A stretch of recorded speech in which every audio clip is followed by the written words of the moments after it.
तो साल 2026 में सोने चांदी के भाव में जबरदस्त उतार चढ़ाव हो रहा है। ज्योतिष शास्त्र और वर्तमान बाजार विश्लेषणों के अनुसार मार्च में सोना और चांदी की कीमतों में गिरावट और भारी उतार चढ़ाव के पीछे कुछ खास ग्रह नक्षत्रों की स्थिति को भी जिम्मेदार माना जा रहा है। ज्योतिषीय गणनाओं के अनुसार इस समय कई महत्वपूर्ण ग्रहों का गोचर और नक्षत्र परिवर्तन बाजार में अस्थिरता पैदा कर रहा है।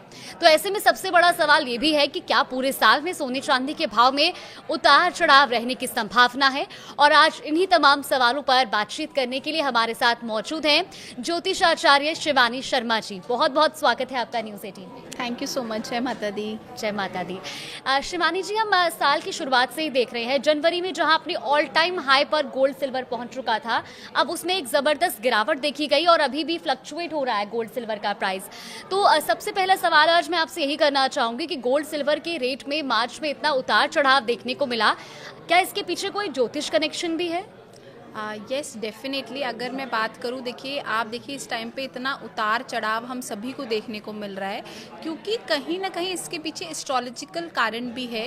क्योंकि देखिए इस टाइम पे अगर हम शुक्र की बात करें, मंगल की बात करें, गुरु की बात करें, जो बदलाव देखने को मिल रहा है, सोना कहीं ना कहीं जुपिटर और सूर्य से कहीं ना कहीं प्रभावित है, जबकि चांदी को हम चंद्रमा से और शुक्र की अधिपति को अगर हम माने तो कहीं ना कहीं मार्च में इसका आपको इतना ज़्यादा उतार चढ़ाव देखने का कहीं ना कहीं जो कारण है वो एस्ट्रोलॉजिकल ही है। देखिए शुक्र का प्रभाव हमें, जिसकी वजह से हम देखेंगे कि चांदी में जो है वो अस्थिरता बहुत ज़्यादा आ रही है। क्योंकि देखिए आप देखिए चांदी जो है बहुत इस टाइम पे एकदम से इसका जो वैल्यू है वो बहुत ऊपर गई और एकदम से ही बहुत नीचे आ गई। तो कहीं ना कहीं जो मार्केट है वो बहुत ही ज़्यादा अस्थिर देखने को मिल रही है। अगर मैं सोने की भी इवन बात करूँ तो देखिए सोने का अभी तक का कितना बड़ा रिकॉर्ड टूटा है। तो कहीं ना कहीं एस्ट्रोलॉजी की जो मूवमेंट हो रही है, ग्रहों की जो मूवमेंट हो रही है, उसकी वजह से सोना और चांदी की आप देखिए इस टाइम पे जो इन्वेस्टमेंट है वो बहुत ही रिस्की मानी जाएगी। बिल्कुल, इसमें कुछ कई कारण भी बता रहे हैं लोग कि शुक्र का उच्च होना या गोचर को लेकर के भी कुछ जिक्र किया जाता है। Yes definitely. देखिए अगर मैं बात करूं कि शुक्र का उच्च होना मीन राशि में प्रवेश कर चुके हैं, जो कि कहीं ना कहीं आमतौर पर अगर हम बात करें चांदी की कीमतों को थोड़ा सा तेज़ी दे देते हैं। कहीं ना कहीं रियली आप देखेंगे कि जो चांदी के जो रेट्स हैं वो कहीं ना कहीं बढ़ते हुए दिखाई देंगे, जो कहीं ना कहीं अस्थिरता का कारण बनता है। शुक्र का मीन राशि में होना और अन्य ग्रहों के साथ होना, जैसे कि शनि के साथ उसके संबंधों के कारण कीमतों में अचानक से सुधार आ जाना और उतार चढ़ाव भी आता है। तो कहीं ना कहीं सैटर्न का, मंगल का जो कॉम्बिनेशन 2 अप्रैल को बनने वाला है वो भी कहीं ना कहीं बहुत सारी चीज़ों को, मार्केट को कहीं ना कहीं आप देखेंगे बाजार में इस टाइम जो मंदी जैसी जो स्थितियां जो बन रही हैं वो बनती हुई दिखाई देंगी। बिल्कुल, इसके अलावा अगर हम आने वाले दिनों की बात करें तो क्या आने वाले दिनों में भी गोल्ड सिल्वर के प्राइस में ऐसा ही फ्लक्चुएशन देखने को मिलेगा क्या मैम? यस देखिए, क्योंकि मार्च को अगर हम बात करें मंगल की, तो कहीं ना कहीं इस टाइम पे जो नक्षत्र चल रहे हैं वो बहुत अच्छे नहीं हैं। तो कहीं ना कहीं आप देखिए इस टाइम पे जो पीरियड है वो बहुत सूटेबल नहीं है, जिसकी वजह से आप देखिए इन्वेस्टमेंट करने के लिए ये जो टाइम रहने वाला है वो बहुत ही रिस्की रहने वाला है। क्योंकि आप देखिए इसमें अगर हम मार्च के अंत की भी बात करें, 24 मार्च की हम बात करें, तो कहीं ना कहीं गुरु के मार्गी होने से निवेशकों के लिए भावनात्मक रूप से जो चीज़ें हैं वो बहुत ज़्यादा बदल जाएंगी, जिससे बाजार में नए रुझान देखने को मिलेंगे। आप देखेंगे कि लोगों की जो चॉइस है वो कहीं ना कहीं बदलती हुई दिखाई देगी और इसका जो असर है वो हमारी डिजिटल करेंसी पर भी कहीं ना कहीं पड़ता हुआ आप सभी को दिखाई देगा। बिल्कुल, इसके अलावा हर किसी के जहन में एक सवाल रहता है कि आखिर जो है कब सोना चांदी सस्ता हो और फिर हम उसे खरीदें, या जब अचानक से प्राइस गिर रहे होते तो भी ऐसी उम्मीद रहती है कि हो सकता है इससे और ज़्यादा प्राइस डाउन चले जाएं या दोबारा हाई चले जाएं। तो अभी हम देख रहे हैं कि गोल्ड सिल्वर काफ़ी ज़्यादा डाउन आ चुका है अपने ऑल टाइम हाई से। क्या ऐसे टाइम पे लोगों को इन्वेस्ट करना चाहिए, थोड़ा और रुकना चाहिए? देखिए मैं अगर बात करूं तो कहीं ना कहीं निवेशकों का जो आत्मविश्वास है इस टाइम पे थोड़ा सा हिल सा चुका है, क्योंकि आप देखिए जो स्थितियां बनी हैं वो बहुत अच्छी नहीं है। देखिए जो लोगों ने गोल्ड एक बहुत हाई पे ख़रीदा वो उसका जो रेट है वो कहीं ना कहीं बहुत नीचे आ गया।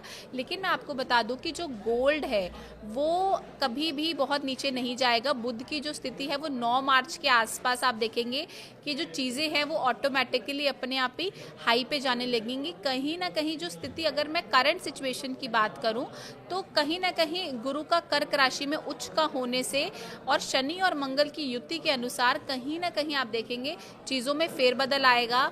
और विक्रम संवत 208 की अगर मैं बात करूं 2026 और 27 में सोना और जो चांदी की जो कीमत है उसमें आपको एकदम से उछाल देखने को मिलेगा और एकदम से ही गहरी आपको देखने को मिलेगा कि रेट्स बहुत ज़्यादा गिर गए हैं।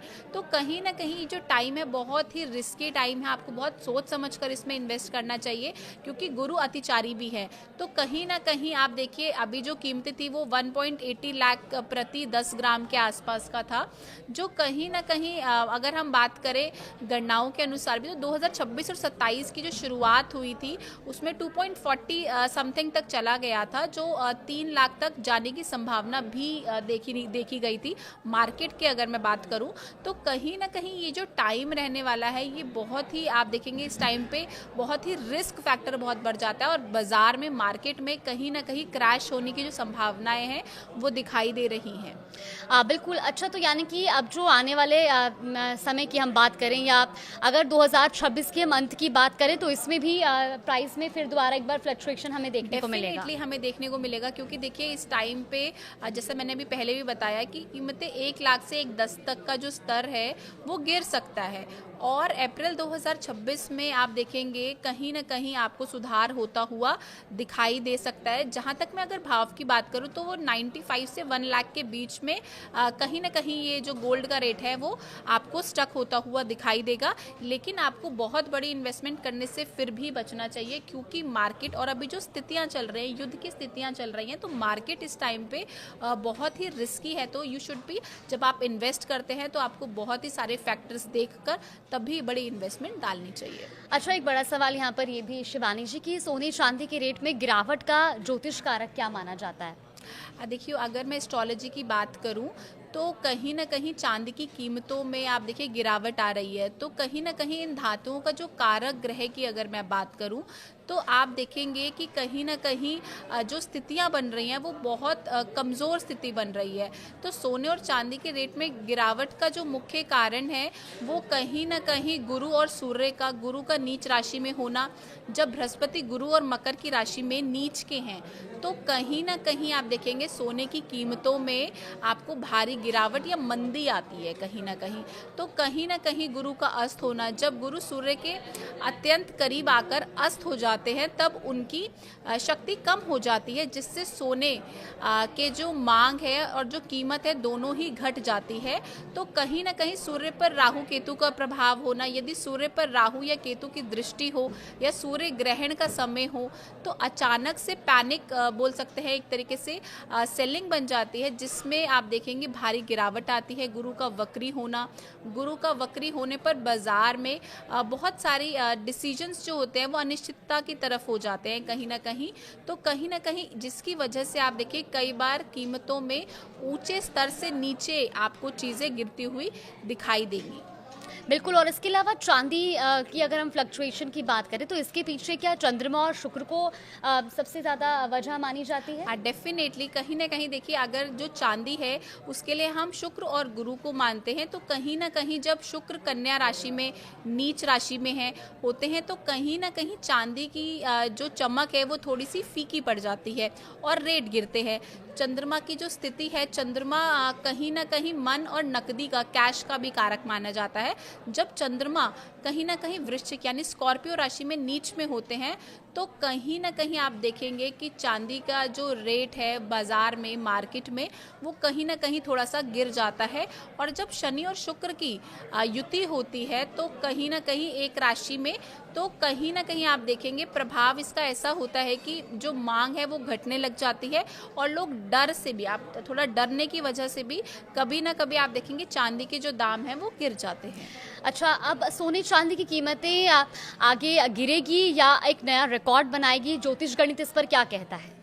देखिए अगर मैं बात करूं विक्रम संवत की, अगर मैं एस्ट्रोलॉजिकल पॉइंट ऑफ व्यू से बोलूं तो 2083 की जो एस्ट्रोलॉजिकल जो चीज़ें दिखाई दे रही हैं वो कहीं ना कहीं इस टाइम पे आप देखेंगे कि समय का रिकॉर्ड बनने वाला है और कहीं ना कहीं बड़ी गिरावट आपको देखने को मिलेगी।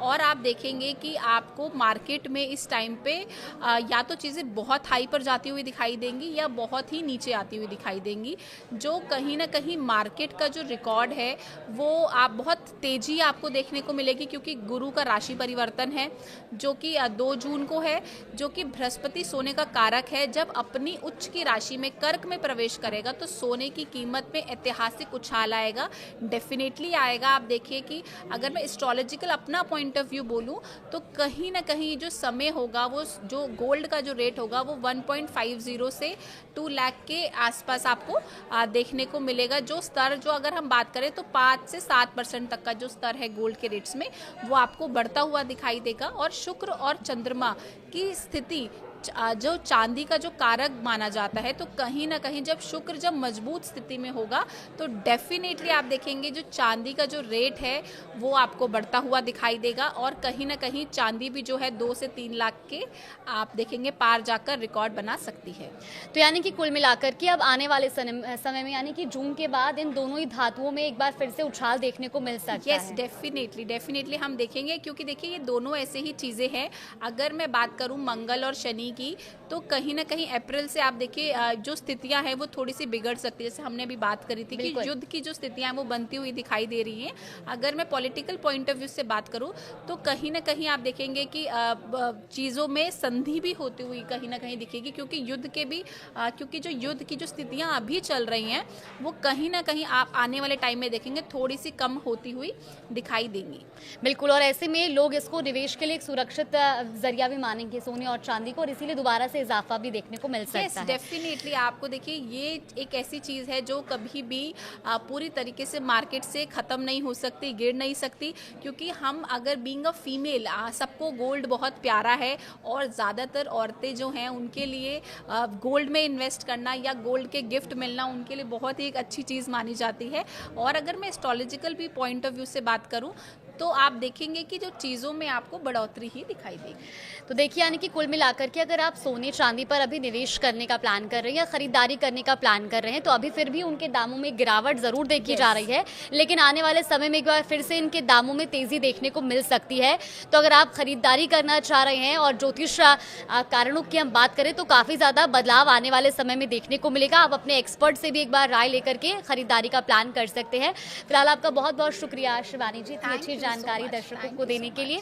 और साथ ही हम आपको भी कहना चाहेंगे कि गोल्ड और सिल्वर के प्राइसेस पर लगातार नजर बना के रखिए अगर आप खरीदारी करने का प्लान कर रहे हैं, और उसके बाद ही इस प्लान पर एग्जीक्यूट कीजिएगा। फिलहाल आगे भी आपको अलग अलग वीडियोस के जरिए जानकारी साझा करेंगे। नमस्कार।